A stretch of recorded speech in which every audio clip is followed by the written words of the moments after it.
Hello and welcome.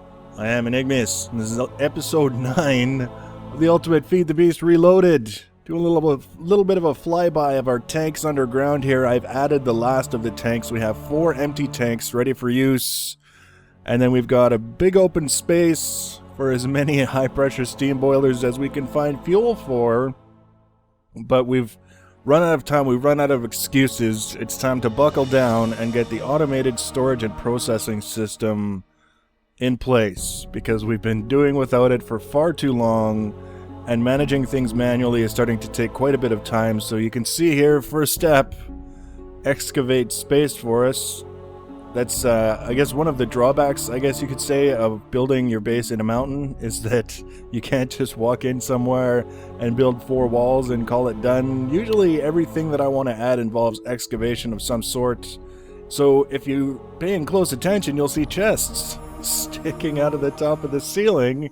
And that's because we're digging directly under our storage chests. That's part 1 of the process, is revealing the underside of those chests, so that we can build the automatic storage and sorting shenanigan in place. We won't have to relocate those chests, relocate the contents of those chests.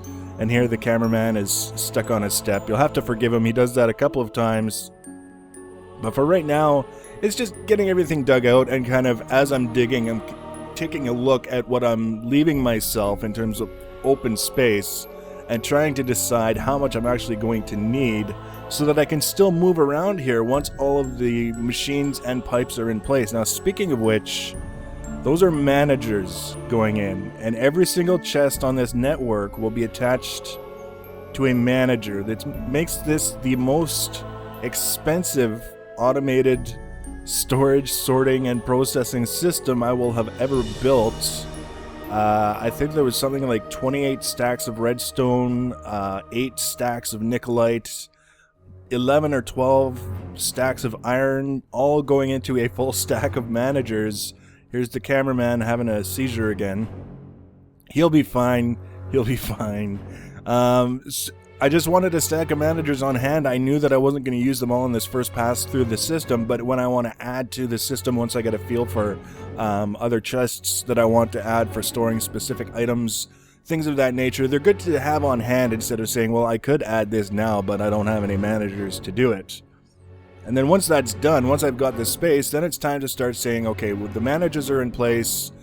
You can already see items passing through the tubes to the chests, but this isn't really a complete system unless I'm also processing things as I receive them. Now, if you watch how much digging and placing I actually do relative to how much staring at things, you'll realize that this is very much a design in progress kind of activity. First of all, I want to try and get a handle on where I'm going to run the redstone energy conduits and the blue alloy jacketed cable, so that they're relatively concealed, but they can still reach everything without having to do all kinds of crazy, loop around this guy and work around that guy. I want everything to be as, I don't want to say efficient, because that's sort of the thing that I'm working against here, but the whole idea is I don't want to have to do all kinds of crazy, ugly builds in order to make this work. I want everything to be nice, straight. I want it to fit properly the first time, so that if I have to adjust it or maintain it or add to it later on, it's much easier to do than if I've made a giant mess for myself. And you can see, by the time I get it all sorted out, it is fairly tidy and easy to work with. So again, more managers, 1 manager for each row of pulverizers on this network. This is basically a combined red power and thermal expansion sorting and processing system. There was a concern expressed a while back that the biggest thing working against thermal expansion was that the machines were too slow relative to industrial craft machines.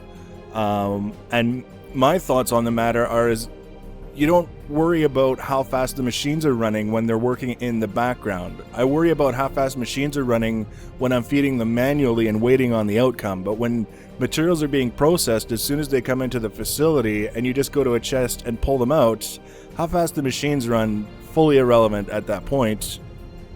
So I'm just kind of deciding how many pulverizers I want to set up initially, and then instead of using managers on the other side, I'm using relays to pull the items out of the, or at least accept the items out of the pulverizers and then send them directly next door, as it were, to the furnaces. You can see we've got a row of filters, using that to select the input for the different furnaces, using powered furnaces here.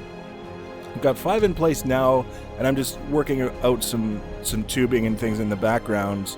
Ultimately, before this is done, I'll end up pulling those last 2 filters out and leaving the bottom 2 out of 7 furnaces idle for the time being. They're there, they aren't really consuming any power, they're just kind of sitting there. Probably one of them I've already got an idea for. And then I let the machine go. I basically pulled all of the ore blocks out of the managers and the chests, so they're like, I don't want all these ore blocks in my chest anymore, and they just barfed them all into the tube network, and off they went, cycling madly through the system. And the thing is, right here, is we're seeing the automatic overflow integrated into the system without even really having to think about it. There are way too many blocks in the tubes right now to be able to process them all, but they're just cycling around the machines, going into the managers as the managers say, I've got room for you, and then if the manager is out of room, it just ejects the rest. They cycle around the tubes until you get it all done. Now, this isn't without consequence, dumping this many entities into a tube system, but we're okay for now. So here we are, live and in person, looking at the bane of my existence right now. I think I have too many entities in circulation, and my power systems throughout the facility have basically shut down. And I'm not talking about ran out of power, I'm talking about are not behaving properly. The manager that's supposed to be feeding logs into our sawmills so that we can fuel our blast steam furnace boiler thing are not working, despite having a full blue electric battery directly beside them.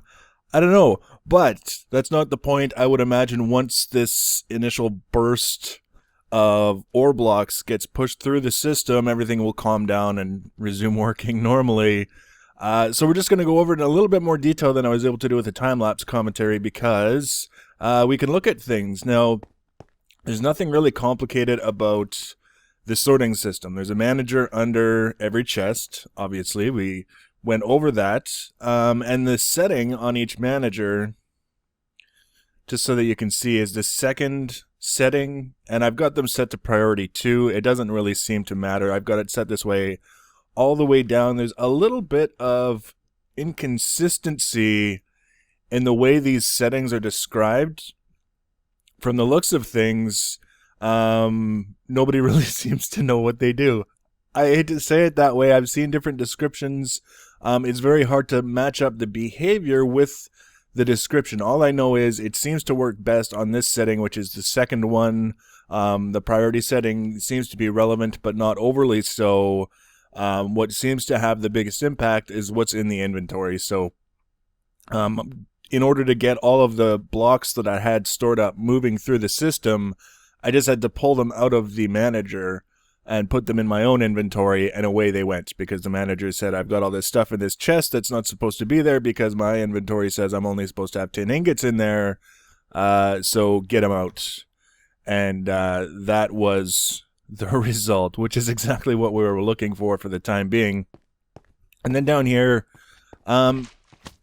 I wouldn't necessarily call this compact. I would imagine some people, in addition to all of the managers throughout the network, some people might take issue with the cost of the relays. Why am I using relays when I could be using one, for example, one retriever, pulling everything out? Because I can, basically, is the reason. Because I always end up with this abundance of materials, and I'm trying to be so frugal and not waste materials on things, that I end up sitting on chests and trying to figure out how to manage the overflow. Well, this time around, I'm not so much worried about being frugal or being efficient. I'm just having fun with the different blocks, which is why I'm using so damn many managers. We've got the relays pulling the stuff and spitting it out into the tube network, which in this case typically means it goes straight across into the furnaces. The furnaces, same thing, relays, spit out the ingots. And it's modular in the sense that I could just keep pushing this down You can see I actually put a length of pneumatic tube all the way across underneath. It seemed important. I don't know, with the way the system responded to not having an overflow, I decided that if this was going to consider itself its own sort of sub-loop, that I should just kind of make sure it's got some sort of loop around or overflow. So I don't think it was overly necessary. Sometimes it's hard to say. Sometimes things just don't work, and then you make a change and you don't know exactly how it impacted the system, but suddenly it does work, so it's working. That's all I can tell you right now. And like I say, if I wanted to add more pulverizers, I can just keep digging down, and I add a manager, a pulverizer, a relay, a bit of pipe, a bit of redstone energy conduit, and a bit of the jacketed blue alloy wire, and blammo, new pulverizer on the network. It's pretty much that easy. Same with furnaces. It's a very preliminary setup, just because I find it's usually easier to do a minimalistic kind of setup in terms of design and what you're trying to make it do, and then add to it as things sort of like deficiencies start to appear, or realizing, hey, it would be much easier if I could have it doing this in addition to what it's already doing, as opposed to doing this huge complex setup and then realizing I've got a bunch of ingots where I needed dust, or I've got a bunch of machines sitting here idle. So right now I've got 2 furnaces already sitting idle. One of them is probably going to be converting lead into ingots. I'm just going to double check some recipes, but I think lead into ingots I might as well. And then the other one, not 100% sure on yet, but it's there. It's not hurting anything for the time being, and I've got 3 each of pulverizers and furnaces in storage. These are the inverted Zycraft lights, by the way. These are the white ones, as textured by Sphax. Kind of cool. I like them. They're visually a little bit more interesting than the Red Power 2 lights, even though they're functionally identical, I think. Might be one light level difference between the two. I don't know. Don't particularly care. And that just gives you an idea of where things are relative to everything else. Like, this isn't far from my storage or my blue electric power plant or anything else. It's just digging down instead of across, so that things are as compact as possible in terms of how far I have to walk to get stuff. And then up here, this is my overflow chest, very, very conveniently located, so I can come across from time to time and just open the chest and see if there are things in this chest that are supposed to be in one of these chests. I know without having to dig through row upon row of chests that that chest is full, and I can make adjustments to it as required. And I've already got most of the pipe, the pneumatic tube in place to add the forestry processing. It's not forestry processing, but the Steve's carts, logs and saplings and all that stuff, add those to the network as well, so that everything is connected, everything is able to draw from various different resources as required, and that will include putting the coal coke ovens and the blast furnace on the same network. So the steel, the coal coke, obviously will be accessible throughout the network, for example, to power Steve's carts or to power steam boilers. It's just all coming together rather nicely. The only thing is, running all of those furnaces and such is taking quite a toll on the power that the quarry is getting. Once we get that massive glut of ore blocks through the system, we get everything worked out, I'll make sure that the industrial furnace steam boiler high capacity thingamajig is working the way it should. It's getting fuel, everything's happy, and then the quarry should be back up to speed. So that's where we're at. We're getting very, very close to being able to move on to things beyond infrastructure, and I'm very excited about that. So the next episode, we should be wrapping it all up. Everything should be working. Probably get another quarry into the mix.